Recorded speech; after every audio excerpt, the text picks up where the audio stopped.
you think about writing a book or even a series, the first thing that sparks my imagination is to walk the land. Climb out of the car or out of the books and away from the computer. You'll be amazed at what you find. If you walk the setting of your story, you'll get a sense of the people who lived in the past and who live there now, the kind of folks who live on the land. I've written 6 series, all set in Texas, both historicals and contemporaries, and I've learned early on that if I took the time to find the setting of my story first, the ideas begin to flow. Some places have a feeling unlike anywhere else in the world.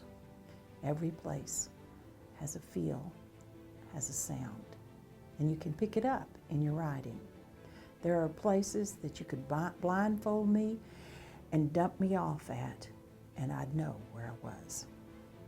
There are other places with histories that you swear you can sense.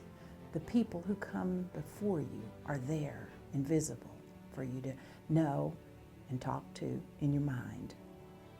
In the new series of Ransom Canyon, I spent 6 months doing just that on a wonderful working ranch called the Sanford Ranch.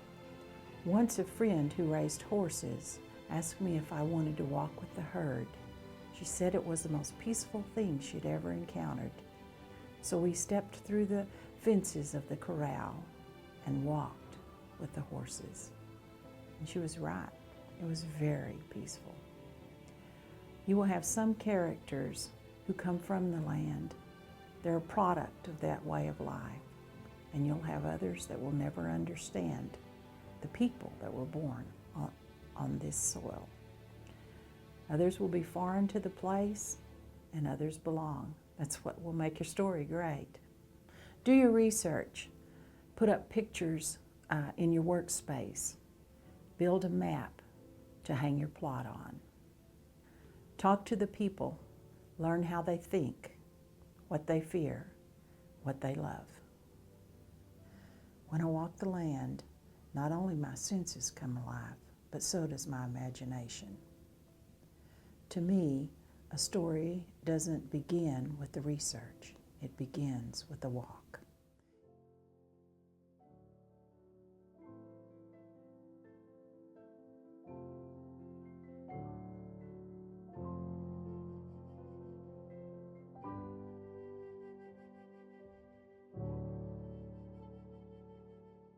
I hope everybody has notes today because when I'm putting together a talk on secrets of a successful writer, it's interesting. People that take the notes tend to do the things I list, and so that's wonderful. I am very happy to be here. I have to tell y'all, years ago, when I had sold, I think, 2 books, and I thought I was really doing great, SouthWest Writers invited me to do a workshop at their conference. And I was so excited, and I think about 15 people came to my workshop that day, and I was happy. And about 10 minutes into the talk, Elmer Kelton came in. Now, when you write westerns, Elmer Kelton is, he's like a star. And he came into my workshop. I was so excited. He sat down in the last seat in the back of the room and went to sleep. And he was scheduled to talk next, and I guess he needed a nap. So. Years later, whenever I was writer in residence for the A&M system, he came up and gave a talk to some of my students, and we got to be friends, and I dearly loved that man. He was a precious human being. But that was my first experience at SouthWest Writers. And today I want to talk about how you go through seasons as a writer. We all do, and as we pass through the seasons, there's things we have to do to achieve the level of success. And you have to think about, what do you want? You know, I'm the genie from a magic lamp. And if I could look at you and say, what do you want? And you knew you were going to get it what would you want?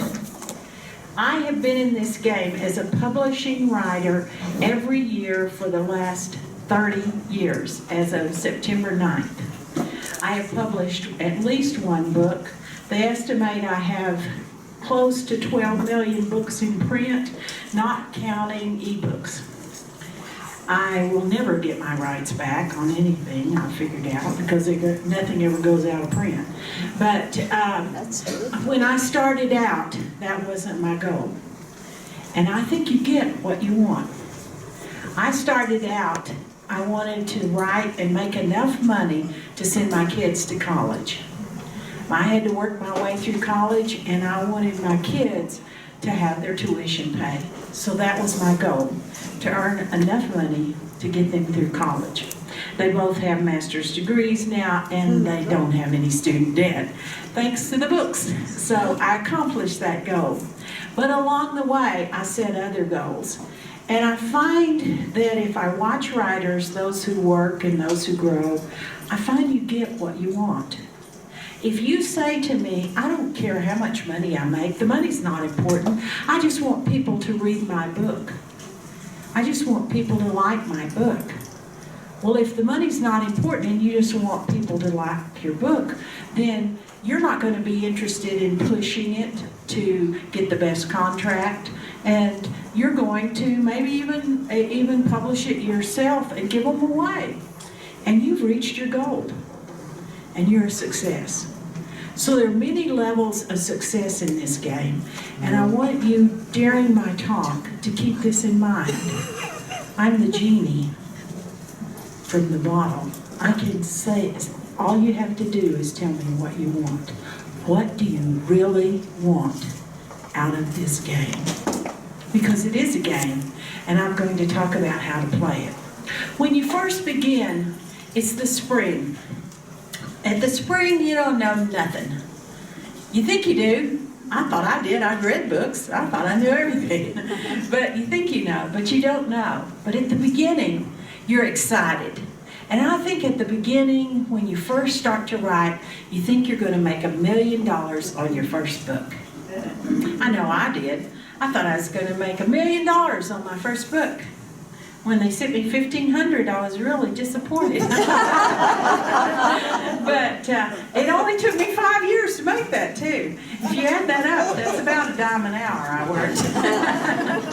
But today I want to begin by saying, during the spring, when you begin to write, think very carefully of what you want, what you're willing to invest, and how, in not just money, but in time. And you begin by reading, not by writing. It's often said, and I truly believe this, that you have to write 1,000 pages to develop a voice.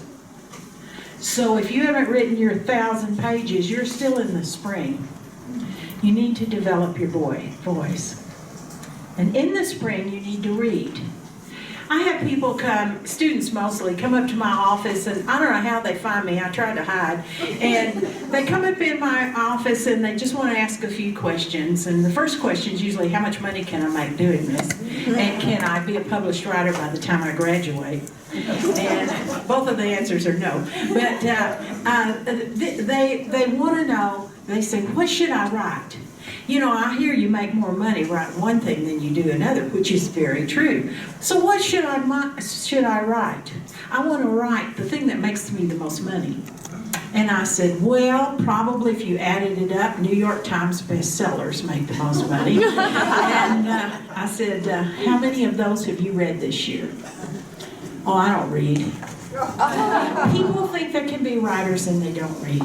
It fascinates me. That is, I heard a writer who just actually won the Spur this year, and he said, you know, Jodi, I've written 100 Westerns.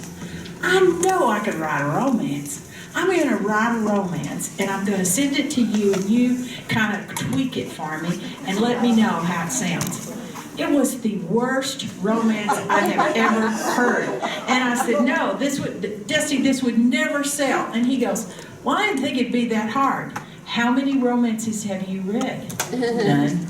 So that, well, I read one of yours once. Well, mine's not exactly a romance, but that's a start. Read what you want to write. Read, because books have a beat, and you have to learn the beat.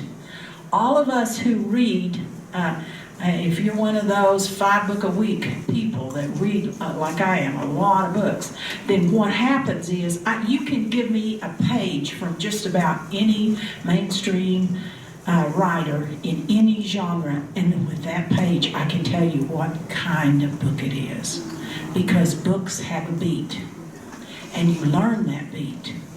So if you want to be a writer of historical romances, go to the used bookstore. Just ask the lady who owns it. I figured out people own used bookstores to support their habit of reading. And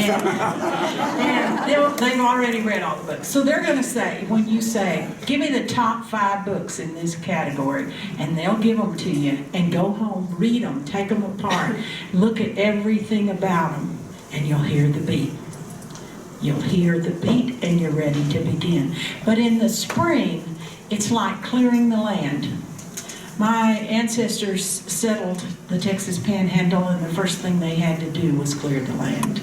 And back then, thanks to all the slaughter of the buffalo, there were a lot of bones laying around, a lot of mesquite trees laying around, and they had to work on that. So they had to clear the land. And so you begin by doing work that's not writing. And so that's how it starts. The second thing you need to do if you're going to be a successful writer is pick a lane. We went to Florida with my kids when they were just learning to drive, and my youngest had his temporary license, and my husband had this bright idea we'd let him drive all during vacation. So every time we got on a not very busy road, we would pull over and let Cole drive. And Cole went all over the highway. And all summer, all I ever remember my husband saying was, pick a lane, Cole, pick a lane. So that's what you've got to do, pick a lane. I see a lot of people that are wonderful writers, but they hopscotch. They go from one to another, and they never pick a lane. What you do when you go from one to another is very often what happens is you start at the beginning with each time. I had a dear friend who did this, and she would write an inspirational, and she'd start at it'd be a big hit, but she didn't want to write another inspirational, so she wrote a historical. And every time she started at the beginning. The idea is, with writing, is to develop a body of work, and that's where it pays off. You know, my 48th novel was just released, and my editor that I met in Orlando last week, she said, we had a real surprise. It came out 2 on Bookspan, and I was very happy. Nicholas Sparks beat me, but he always beats me. But I was very happy with that. But she said, Jodi, what happened wasn't just that this book is selling more than the other 5. What happened was people bought this book and went back and bought the other 5. So all your numbers on all 5 of your previous Ransom Canyon's books went up. So it's kind of, if you're in it for the money, that's how to make the money. Several years ago, I thought, I think I'm going to write a trilogy. I've been writing historical romances, and I wrote 22 historical romances first before I wrote anything else. So I thought I'm going to write a trilogy. My first trilogy was 4 books. My second trilogy was 6 books. My third trilogy, my editor said, why don't you write a series? We have no idea what it is. So I said, okay, I'll write a series. And so I did that, and then I quit doing that whenever I moved into contemporary, more mainstream fiction. And I was talking to Robin Carr, and Robin Carr wrote the Virgin River series, if any of you ever read that. And she just grabbed me at a cocktail party one time and looked me straight in the eye and said, Jodi, write a series. stop writing these individual books. And I thought, you know, that worked for me for historicals. I don't know why I didn't stay with that. So, pick a lane, number one, pick a lane early in the spring of your career. And I think it's interesting how people get into writing. I think most of us stumble into it. I don't know how y'all got into it, but I kind of stumbled into it. There's a lot of trial and error in writing.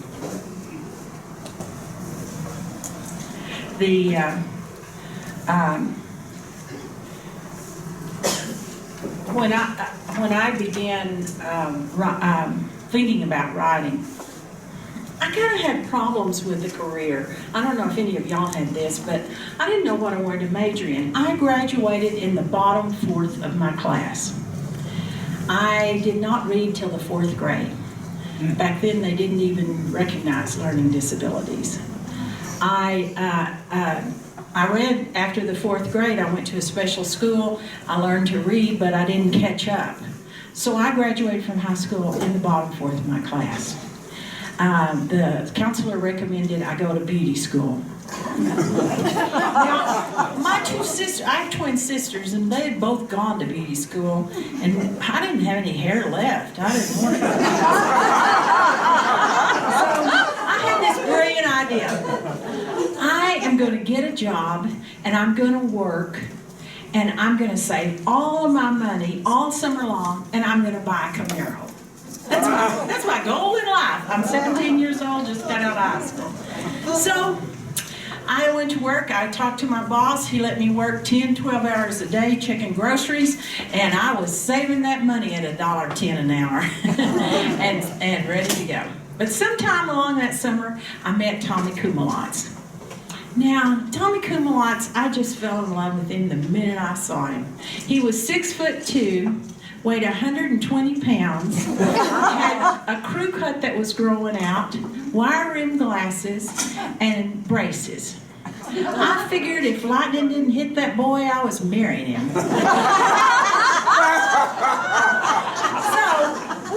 So by the end of the summer, I was following him around. And he was going to college. And he was going to go to Amarillo College, and it was not expensive. We lived in Amarillo, and they let people in, anybody in. So I went to Amarillo College, and all of a sudden, I was paying for my education, and I started paying attention.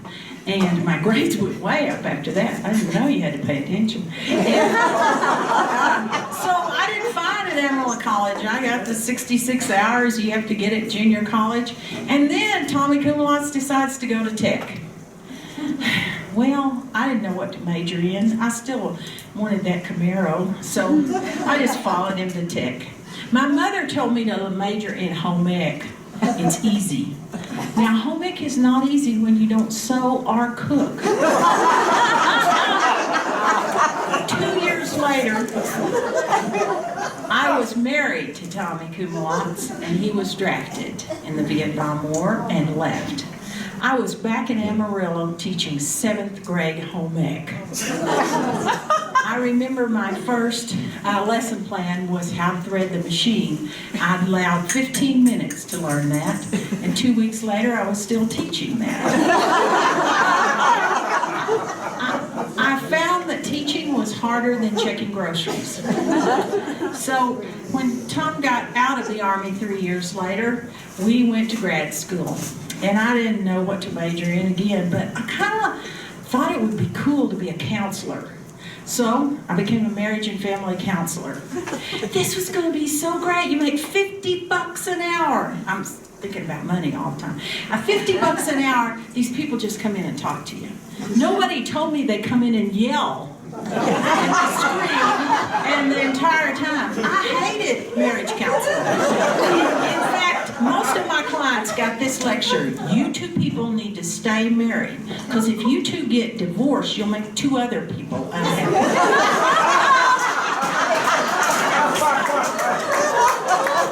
So here I was, a master's degree, something was wrong. I started doing counseling, and actually I liked rape counseling because somebody's fallen off the sidewalk and you're helping them get back. And so I did some rape counseling, and then I decided I was going to get my doctorate. So I'm working on my PhD, and in the middle of a class, I've already declared candidacy.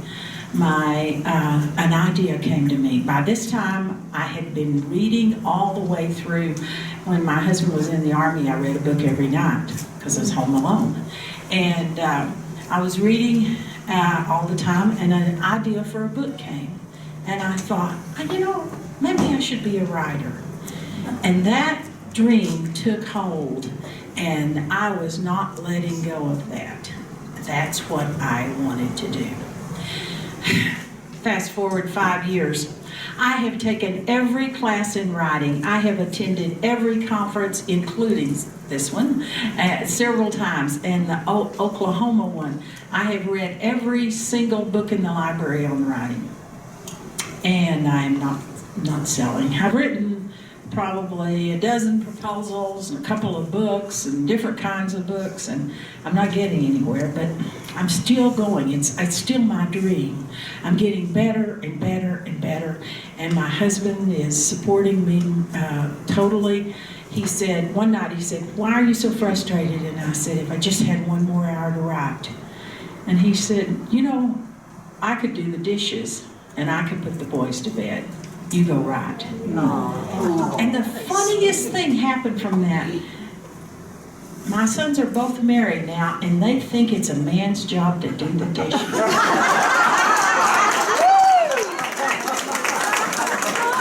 I kept writing, and I heard about a local writing contest. Now this is local.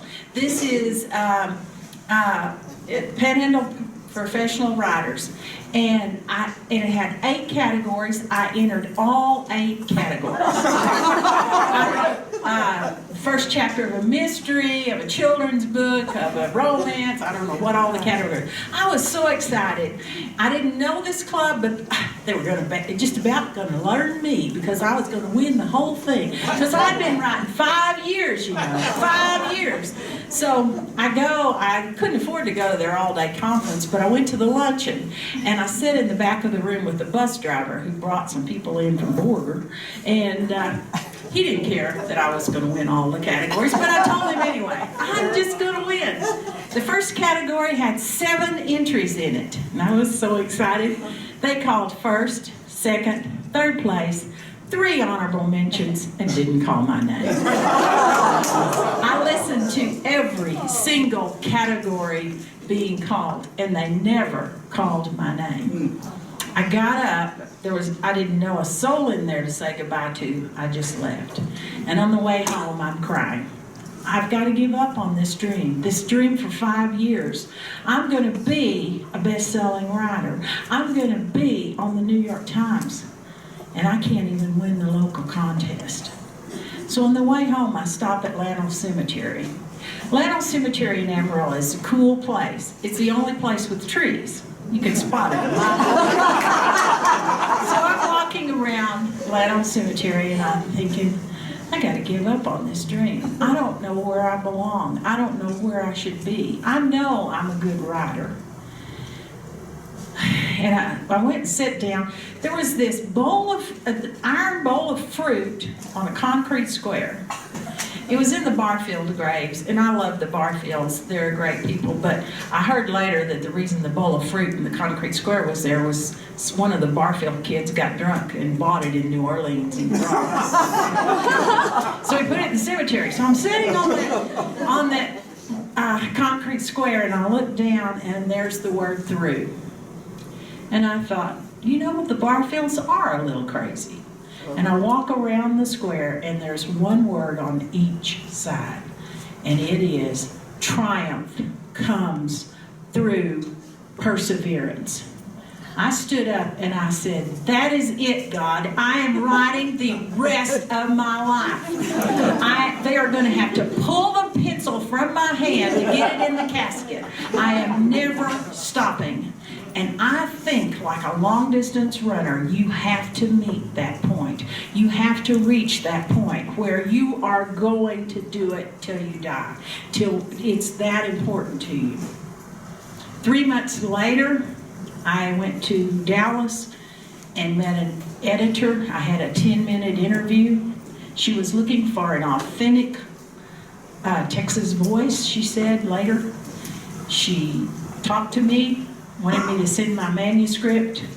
2 months later, she called and she said, "Is this Jodi Thomas?" And I said, "Yes." And she said, "This is Karen Cohen at Kensington Books, and we want to buy your book." I started screaming, running up and down the halls. I was teaching a class that day, and everybody came out to see what was up, and I was screaming. And then I remembered I had to say goodbye, and I had to run back. And she said, "You are too excited to talk to." I knew that, and I said, "I know." And she said, "But I'll tell you what, I'll talk to you tomorrow, but I want to tell you today, we have a problem with the name." And I said, "My name or the book's name?" And she said, "We'll name the book whatever we want to." Well, believe me, they do. But she said, "We have a problem with Kumalots. It will not fit on the cover. And it does not sound like a Texas name." I don't know where she's from, but there were a lot of Greeks that settled in Texas. And she said, "Pick a pen name, I'll call back tomorrow." Now, I loved Kumalots. I married Thomas Kumalots. I followed him through 3 colleges. I did not want to give up Kumalots. I had little Kumalots as I was raising.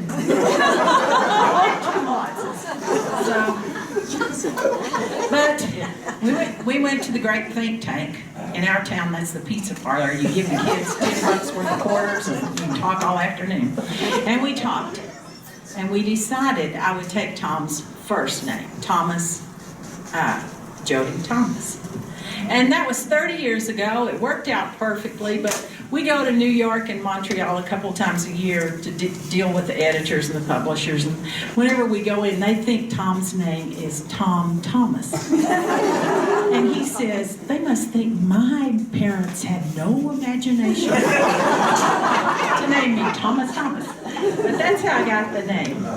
Now, there are 3 things, it's often said, that a writer needs to be a success: talent, luck, and perseverance. If you have perseverance, you only need one of the other 2.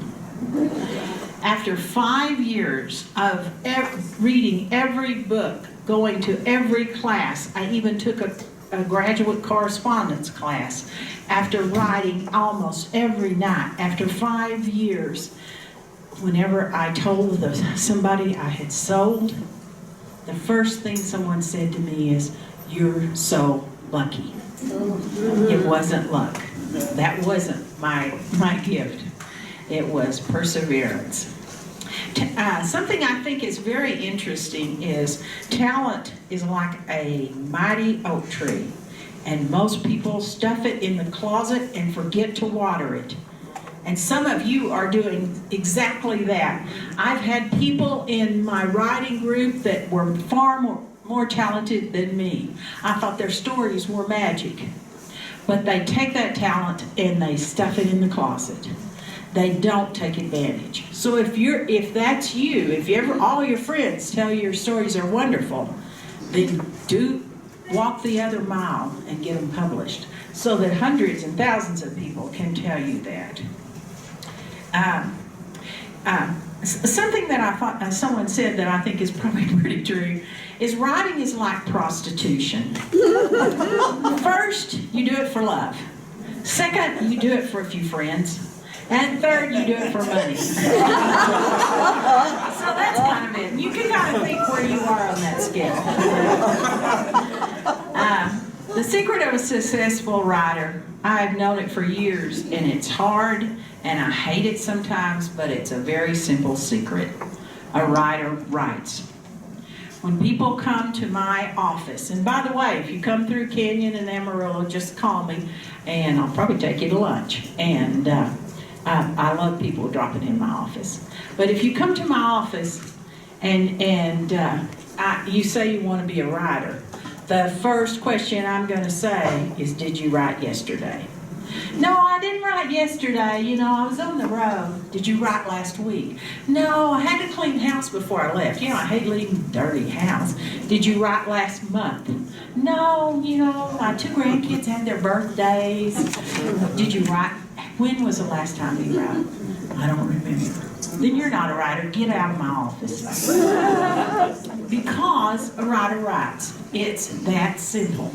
If you write for 15 minutes a day on your break, at work, or between commercials, especially if you watch one of the news, you could go on forever. And, if you write for 15 minutes a day, you can write a page a day, you can write a book a year. So it's not that hard. So, a writer writes. Every night when you go to sleep, if you want to be a successful writer, Stop talking on the phone. if you want to be a successful writer, right before you go to sleep, think of yourself as signing books.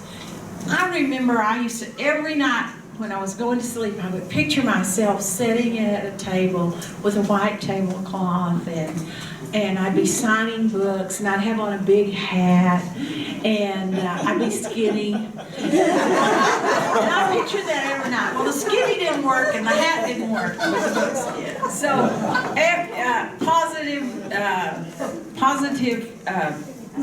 imagining of yourself can really help. So every night when you go to sleep, every morning when you wake up, when you're brushing your teeth or putting your makeup on or whatever you do for 1 minute, think, what can I do today to get one step closer to my goal?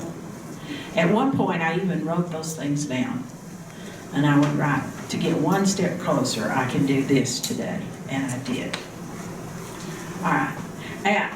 A lot of people get mad at some point in their career, usually close to the fall of their career, when it didn't work out the way they wanted it to. And they say, oh, publishing is impossible. Publishing is hard. Publishing is corrupt. And they tell you all these terrible things about publishing that really aren't true. Because if you examine that person, they remind me of this old joke. Do you ever hear this joke about this old man that goes down to the corner store every Friday, and he looks and he sees that the lottery is $47 million, and he prays, God, let me win the lottery. And he walks home and he thinks about what he'd do with the money, what he'd do with all that money, and he doesn't win. And the next week, the same thing, walks down to the store, sees how much it is, prays, oh, let me win the lottery. And he walks home thinking about what all he'd do with the money, and he doesn't win. And finally, after years of doing this every day, he hears God whisper to him, Joseph, buy a ticket. Some of you are doing that. You're wanting to sell, you're complaining about not selling, but you're not buying the ticket. And you've got to invest in yourself. You know, you've got to invest in yourself. And I don't mean, of course, you've got to take courses, take as many courses as you can, buy the books, but read the books. You know, I used to buy Writer's Digest for the year, and I'd read maybe one article in it, you know, every time. So, no, read the books and buy the ticket. Get started at it. The second thing you need to remember is that that writing is a job. You know, when I have done a lot of things, and when I counseled, when I taught school, when I checked groceries, I didn't get to answer the phone. And yet people think I should answer the phone when I'm writing. People get mad and say, well, I tried all morning to call you and I couldn't get you. Well, that's okay. I was busy. You know, and so don't answer the phone. You know, say, what was it? Danielle Steele had on her door, if you're not bleeding, don't knock. Now, the second thing you need to do is keep a notebook of ideas. If you're not keeping a notebook, then you'll forget an idea. This has happened to me several times. I've had this long discussion on something I wanted to write, and then I never wrote it because by the time I got around to getting home, I forgot it. So I keep a notebook and write it down. A notebook of ideas. Second thing, keep a log of what you write. The first time I did this, I did it in an old spiral notebook one of my kids had. And I tore out the 3 pages of math they wrote in there. And I just started date. I started with the date, the page number, what I was working on, and the word count. And I still keep that very carefully. And I figured out something. It takes me 3 months to write a book. Now, often I don't get a book in for every 6 or 8 months because I'm goofing off a lot of pages. But if I worked 5 days a week, it would take me 3 months to write a book. That's working less than 3 hours a day. I very rarely write more than 3 hours a day. So keep a notebook and you can see your progress. Log it in. So the next thing is keep a chart once you start a book.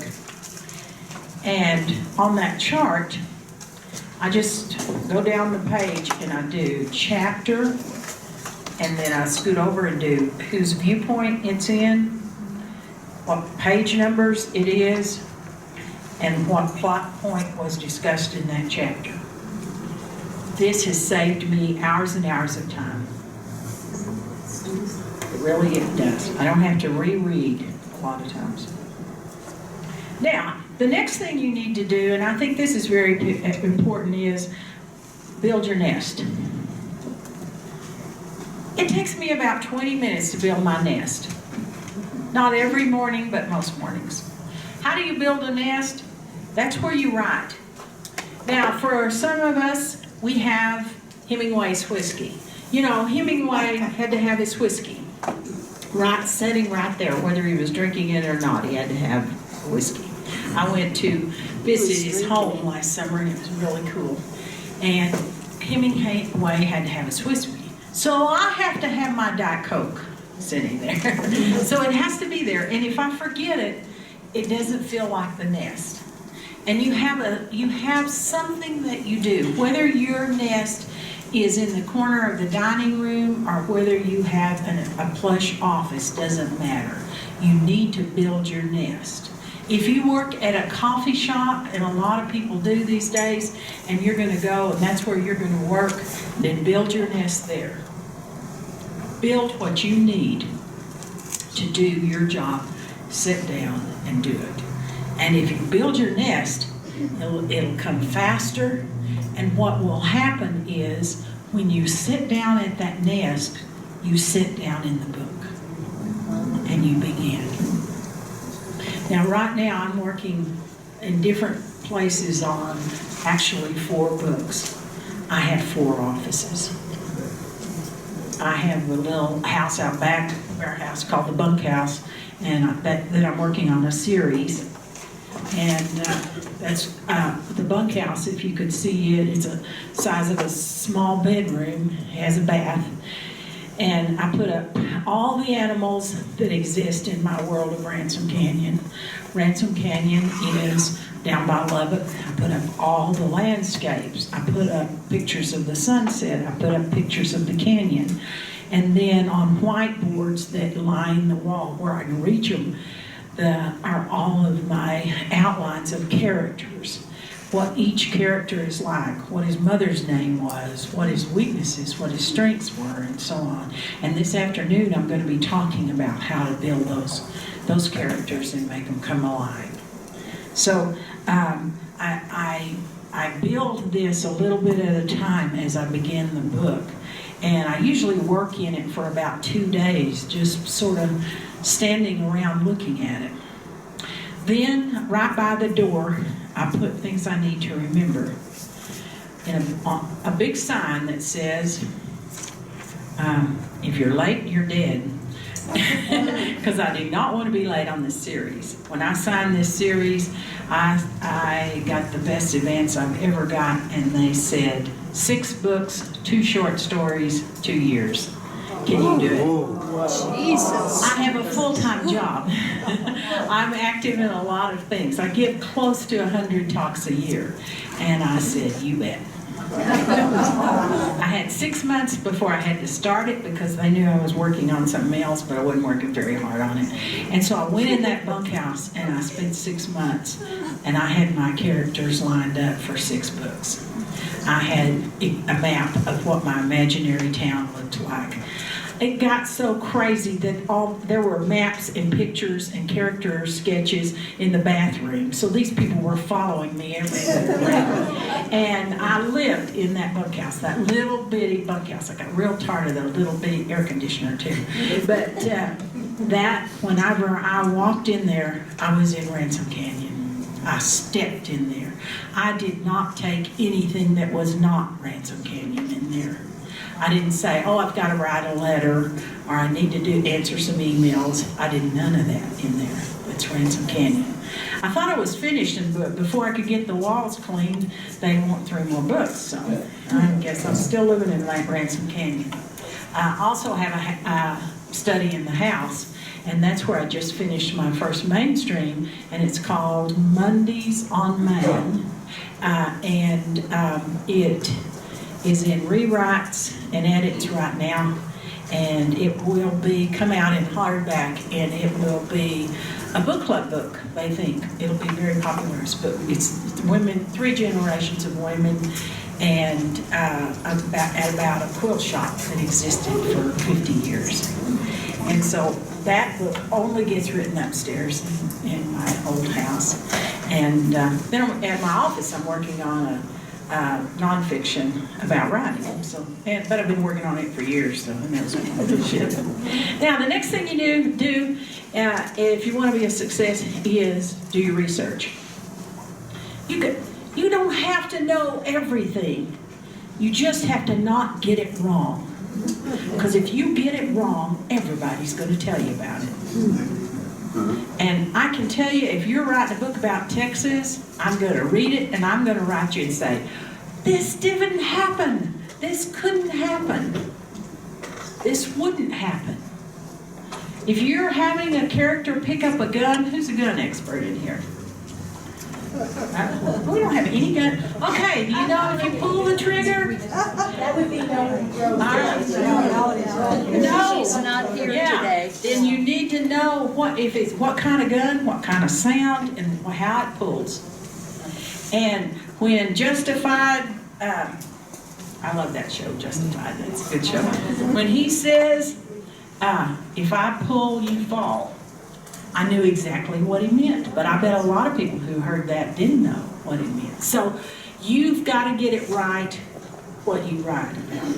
So if you have a horse, you better know what kind of horse it is and how it acts. And you better know facts about it. I spent 6 months in Walking the Land. That's the ranch I was on. Those were just regular work people. Those weren't the actors or anything, but they think they're actors now. And I learned a lot, and I grew up. I grew up in a ranching family, but I didn't do any of the work, but I got out there and did the work.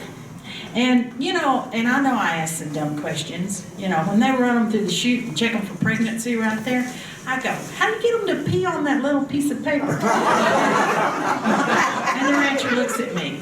But I learned, one thing I learned about the rancher is he doesn't think he owns the land. He owns 25 square miles of land, and he sees himself as the caretaker, not the owner. And that's the love of the land. And the way he talks, and the way he walks, and even his hat was things I picked up. Interestingly enough, when I started this series, I started with this sentence. I usually read my books because I can't read. Remember, I have a learning disability, but I'll give this a try. I guess I can read, but... And it starts with Stanton, Kirkland, lowered the brim of his felt resistol as he turned into the wind. The hat was about to live up to its name. Hell was blowing down from the north, and he would have to ride hard to make it to headquarters before the full fury hit. When I wrote that sentence, Resistol got so excited, they named a hat the Ransom Canyon. And they sent me one. And why did I make it a Resistol? Because if you live in Texas and you're a rancher, you know that the rancher wears a Resistol. It's a $400 or $500 hat. The cowboys wear Stetson. It's a lot cheaper. So you think about that, and if you get it right, there are people that will read it and love the book because you got it right. And today, this afternoon, when I talk about people, we're going to talk about how important it is to get people right as you work. Now, as you're beginning, we talked about the spring learning. Then you have the summer, and you begin to plant, and this is when you begin to pick what you want to write, and you think, I want to be a success writing this. I want to be known for writing this. Or you say, I want my family to read this. I think that some of the most wonderful books I've been given over the years were people who wrote their family stories. And they don't realize how rich those stories were. And or maybe they do, but that's what they wanted. So think about what you want and begin to work on that. Actually begin to work as if it's a job. Now, most of us can carve out 5 hours a week. Some of us can carve out 15. I know very few writers, successful writers, that write more than 20 hours a week. What kills you is you have to do all the emails and all that kind of stuff. I asked, my editor sent me a deal last week. She said, I don't like the name Reese. Can you think of another name? So I type it on my Facebook page. My editor doesn't like Reese. Can we think of another name? I got 11,000 names. And one lady said, I didn't win. Could you tell me all the ones that didn't win? No.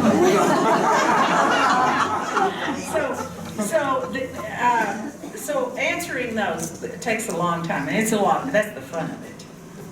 So in this stage, when you are in the summer and you begin to write, you better learn to write fast. If you are riding longhand, you are riding a horse, and the rest of us aren't in cars, we're in airplanes. And you better give it up. Every once in a while I run into somebody who's riding longhand. You are not going to make a living riding longhand. It took me 2 years to write my first book. I wrote it longhand, then I typed it. I didn't know how to type, I had to learn. I had a 3-year-old who walked by my typewriter and typed his name in every time. Back then you had to retype the page. I was so glad to get the computer. By the time I got a computer, he was reading comic books, and I made him sit next to the machine because it only printed 1 page at a time. And whenever that page printed, he'd stop reading his comic book and hit print, hit print, hit print. The kids are crazy. So begin by writing fast. Learn to write fast. I read my books probably 10 times, but I can't spell. I can't spell at all. Thank goodness for spell check, but it doesn't always work. One time in one of my historicals, spell check changed the word massacre that was misspelled, and it came out that the Apache manicured wagons. I also don't know commas. I've never figured out commas. My assistant has a master's in English, and she tries to tell me the rules, but they're beyond me. I really know what commas are. I think commas were dropped off by aliens just to confuse us for the rest of our life, so we never get too smart. So they never learn commas. I sent Putnam 2 solid pages of commas with a manuscript once, and said, this book will be 2 pages longer when you figure out where all these things go.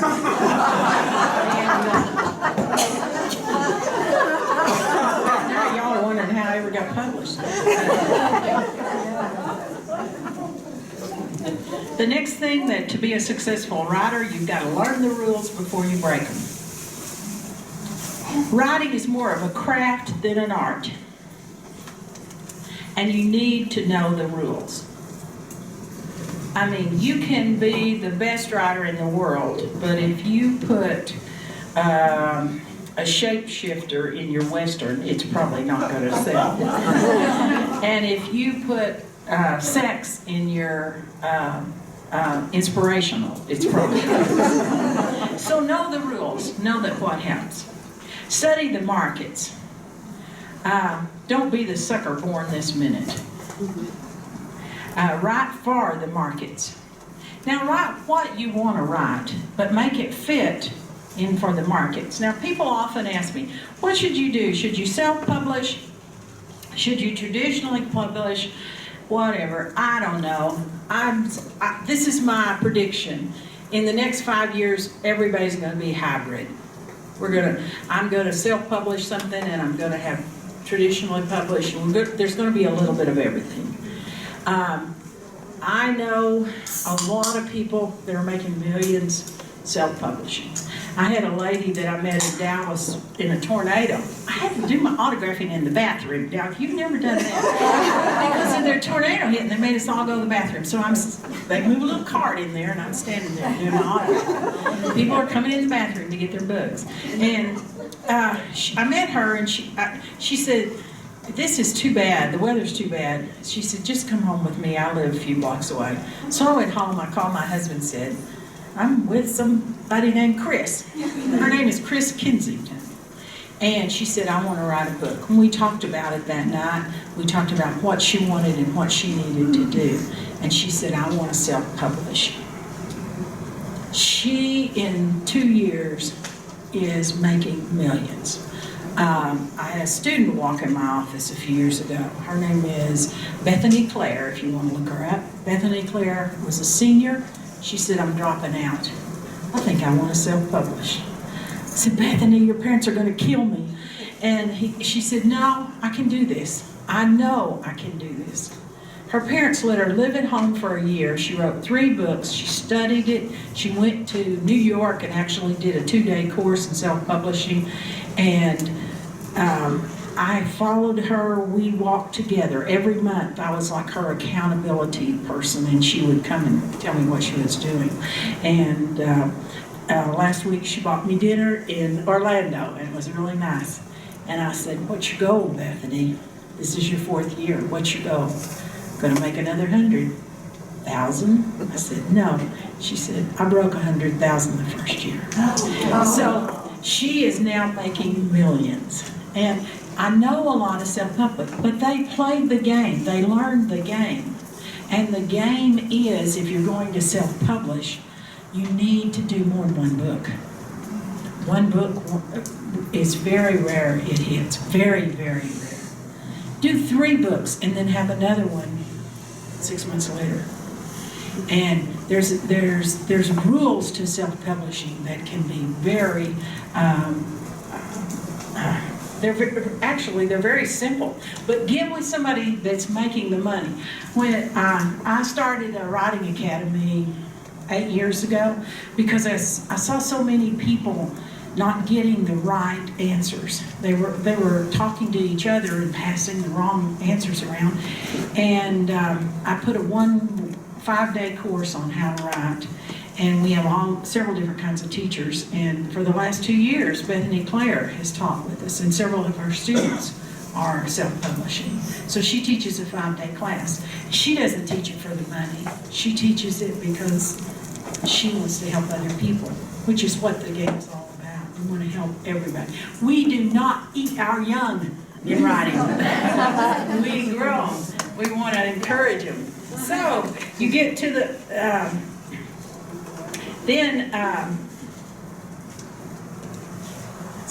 the next thing you need to do is after you sell and you pass the summer of writing, of actually have learned it and you're producing, then you're in the fall, and that's when you begin to produce. You begin to build a name. You become branded. People know your name. People buy you for your name. and you begin. Then's when you really need to get professional. And with treating this career as a profession, not just a hobby. And the best thing I can tell you about that, well, I have to tell you this story about my cousin Kenny. I have this cousin who teaches English at a little bitty college, and he also teaches classical guitar. And the only time I see Kenny, we grew up together, but the only time I see him is at hospice. Because I don't know about y'all, but I come from a big family. And the family gets together at hospice when somebody's dying. So some great aunt was dying, and we're all, 100 of us standing around hospice. And I look over and I see Kenny, and I say, Kenny is wearing a stopwatch. Now, Kenny's always been a little strange, so I walk up to him and I said, Kenny, why are you wearing a stopwatch? And he said, I teach my students that they need to practice an hour a day. And they all tell me they do, but they don't. It's obvious they don't. So I made them all wear stopwatches. And I found that none of them were practicing an hour a day. So I decided I would wear the stopwatch, and I was amazed. I'm not practicing near what I thought I was.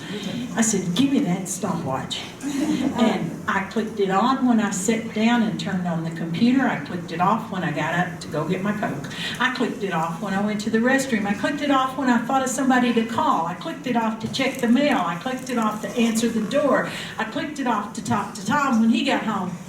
I wasn't working 3 hours a day. I was working 47 minutes. And that's what y'all do. So buy the stopwatch and put in your 3 hours. That's what professionals do. So in the autumn of your writing life, start working like it's a profession. Then the last step is the winter. I finally reached the winter. I'm sitting by the warm fire and I'm loving it. And it's my turn to help other people. And the winter is when you feel, all right, I did it. I did what I set out to do. And you want to have that feeling. None of us are going to write forever, but I'm going to leave a few books on the shelf. Now, I love the poem that says, my candle burns at both ends. It will not last the night. But oh my foe and oh my friends, it gives a lovely light. So I want to end by saying, only those who risk going too far can possibly find out how far one can go. Thank you.